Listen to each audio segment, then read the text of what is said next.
Warangal, Mahabubabad parliament స్థానాలకు భారీగా నామినేషన్లు దాఖలయ్యాయి.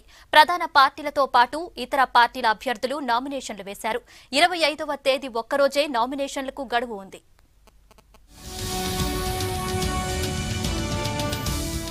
ఇవాళ మంచి రోజు కావడంతో వరంగల్, మహబూబాబాద్ పార్లమెంటు స్థానాలకు చాలా మంది నామినేషన్లు వేశారు. వరంగల్ స్థానానికి కాంగ్రెస్ నుంచి దొమ్మాటి సాంబయ్య నామినేషన్ దాఖలు చేశారు. ఆయన వెంట మాజీ ఎమ్మెల్యేలు కొండా సురేఖ, కాంగ్రెస్ నేతలు ఉన్నారు. టీడీపీ నుంచి హన్మకొండ సాంబయ్య, ఇండియన్ ప్రజాబంధు పార్టీ నుంచి గాదెపాక అనిల్తో పాటు ఇతర పార్టీల నేతలు నామినేషన్లు దాఖలు చేశారు. సంబంధించినటువంటి ఎన్నికలు కావనేది మీకు స్పష్టంగా తెలియజేస్తూ, బీజేపీ అధికారంలోకి వచ్చిన తర్వాత రాజ్యాంగ వ్యవస్థలన్నింటినీ ఎట్లా మరి విచ్ఛిన్నం చేశారో మనందరం కూడా చూసాం. అదేవిధంగా ఆయన ఇచ్చినటువంటి హామీలన్నిటి కూడా తుంగలో తొక్కేసి ఇవాళ ప్రజలను నట్టేట ముంచినటువంటి పరిస్థితిని బీజేపీ ప్రభుత్వం మనకు చూపించింది. నన్ను ఆశీర్వదించాలని మీ అందరూ కూడా విజ్ఞప్తి చేస్తున్నా. కాంగ్రెస్ పార్టీ వరంగల్ పార్లమెంట్ అభ్యర్థిగా దొమ్మటి సాంబయ్య గారు నామినేషన్ దాఖలు చేయడం జరిగింది. మరి అధిష్టాన వర్గం వారి యొక్క మరి ఎక్స్పీరియన్సెస్ కానీ, ఆయన ప్రజల కోసం ఈరోజు ఉద్యోగాన్ని మానుకొని ప్రజాసేవ కోసం రావడం జరిగింది.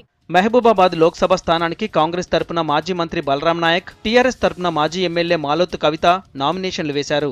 కవిత వెంట ఎమ్మెల్సీ సత్యవతి రాథోడ్, ఎమ్మెల్యేలు పెద్ది సుదర్శన్ రెడ్డి, శంకర్ నాయక్ సహా టీఆర్ఎస్ నేతలు పాల్గొన్నారు.